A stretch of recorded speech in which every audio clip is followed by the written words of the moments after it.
Hello, welcome back to my channel. I'm JC, and today's video is going to be a tag video. I discovered this, or should I say I happened upon this tag last night when I was actually wondering what I was going to do for a video today. So I found this original tag on Kayla Canoe's channel, and I think she just put it up yesterday, so this is newly original tag. And since we're embarking on Prep-Tober soon, I thought it would be fitting because it's an outlining tag, and I love outlining. So I may almost love outlining more than the actual writing of this novel. So I'm going to link the original video in the description box along with the questions. So, you know me, I'll be reading from my computer screen because I don't have a great memory, so I do not have all the questions up in my head. Okay, so question number one. There are many things to think about when outlining into higher novels, so where do you start? I mean, obviously you start with an idea, a synopsis, a general synopsis, and if you want to be detailed, it would be a detailed synopsis. But so I usually start with that, and then I go more in depth with the main character and do more in-depth backstory. It's so hard to describe sometimes. I kind of okay, so I detail what I want to happen over the course of the book overall, where I want it to start, where I want it to end up, and kind of the middle. Things sometimes do change throughout the course of writing the book, but I give a general idea. So then I start doing a chapter by chapter outline, and that could be anywhere from a couple of paragraphs. Sometimes it ends up being a whole entire page, and then I write the character sketches, which, since I've already done my deep dive on the main character, because that's what the book's about, I won't have to do much there on that particular character. But as far as the rest, the supporting cast, if you will, of characters, I tend to like doing this dual main character thing. So sometimes the secondary main character I will do more in depth, and for the less important ones, I still like to do like the physical details and physical descriptions and stuff, but I don't necessarily go as in-depth on their backstory as I do with the important characters. So that is typically where I start, and then after that I begin research, which I don't know, some people don't consider research as part of outlining, but I do. So the research is after all of the chapter by chapter breakdowns and the character sketches, and then I do research, and I try not to do too much of a deep dive on research because I can get a little lost in my research. So that is where I start. Question number two: how much outlining do you do before you start writing? I think I kind of touched on this in question one, but basically I write the premise of the story, the brief overall of what I want to happen throughout the story. Then I do the chapter by chapter breakdown and character sketches, including extensive backstory on the major characters of the book, and research. So all of that could take, if I'm singularly focused on outlining this one project, could take about a month, maybe. Depends on how much research I do before I get to actually start writing on the book. But if I'm working on multiple projects, who knows? So I hope that's a good answer to that question. Question number three: do you outline all your books the same way? For the most part, yes. I am getting ready to do the genre that I have not written in before, which is middle grade. So I don't know if that is going to end up having to be different because I've never written middle grade before. But if it is, I'll probably do a video on it later, detail why it was different for me. But for now, I'm going into it doing it the same way. Whether that works or not, I'll find out as I go along in the outlining process. But for the most part, yes. Question number 4, describe what your outlining process looks like. I think I kind of did in question 1 and 2, but so when I get an idea, I write down the premise and everything I want to happen in the story, all of the secrets I want to unfold, all of the details, like if it's a mystery, how the killing happened, who's the real killer, who's the suspected killer, stuff like that. I do a backstory on the main character first, so I can kind of get a feel or better sense of who he or she is, but I've not really tackled trying to write a male main. Technically, my second mystery series, the second main character was a guy, but it mostly still focused on her. But so do a deeper dive into her first. But since I'm writing a series, I already kind of did the deeper dive on her in the first book. But you know, with every book, I find out a little more details about her. So I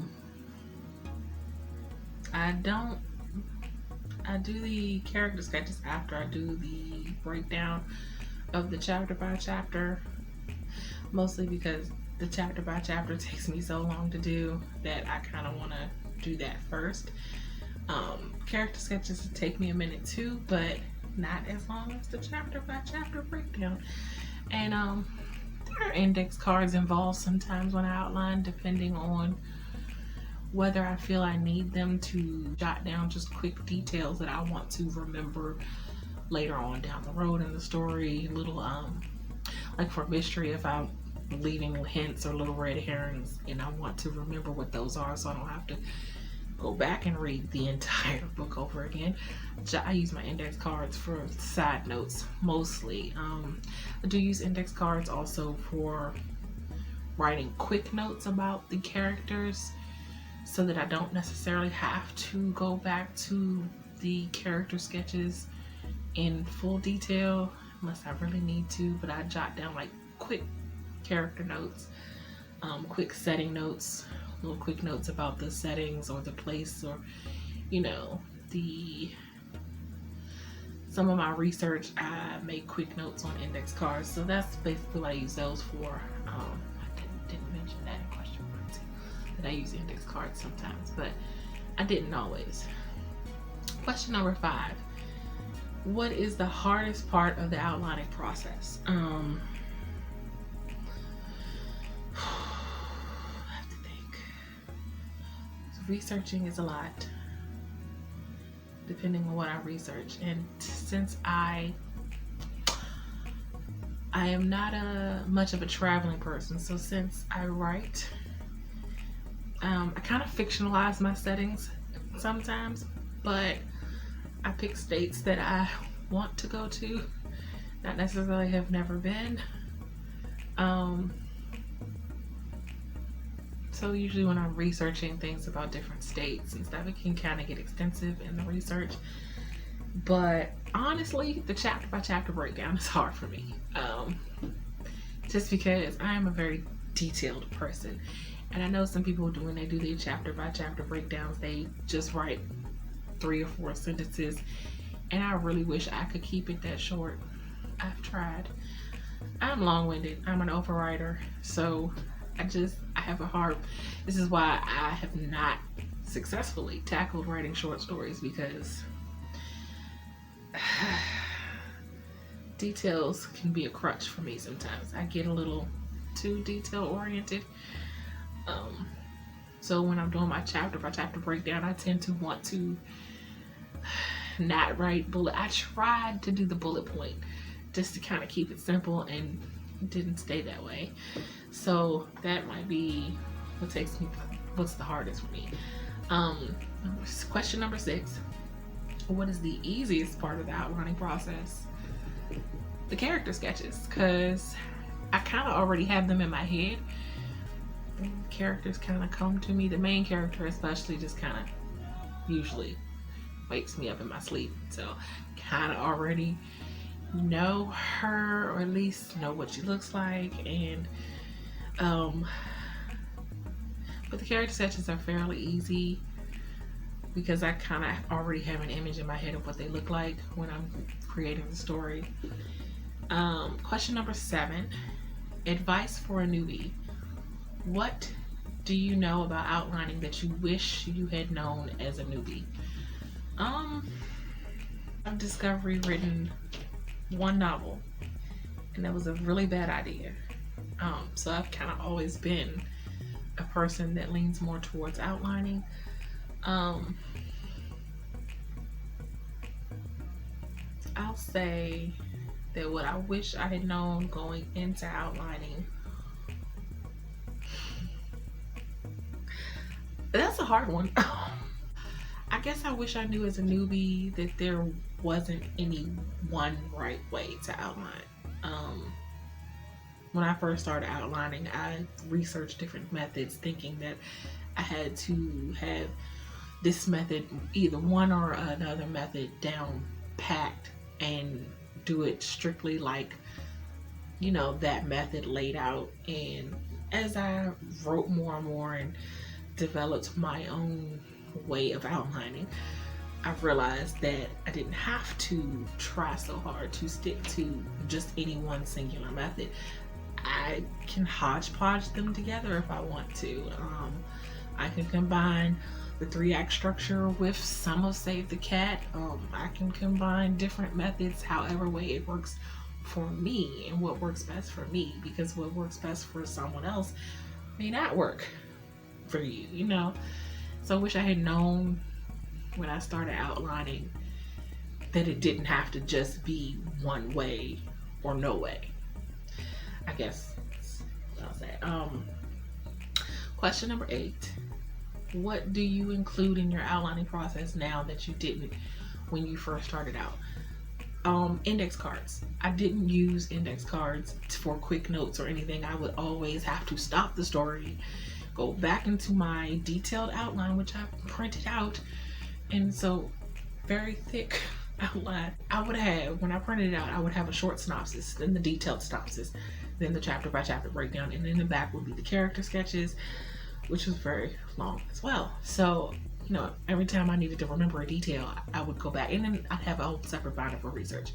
But every time I needed to remember something, I'd have to go back, flip through all, you know, instead of using my index cards to make quick little notes to myself.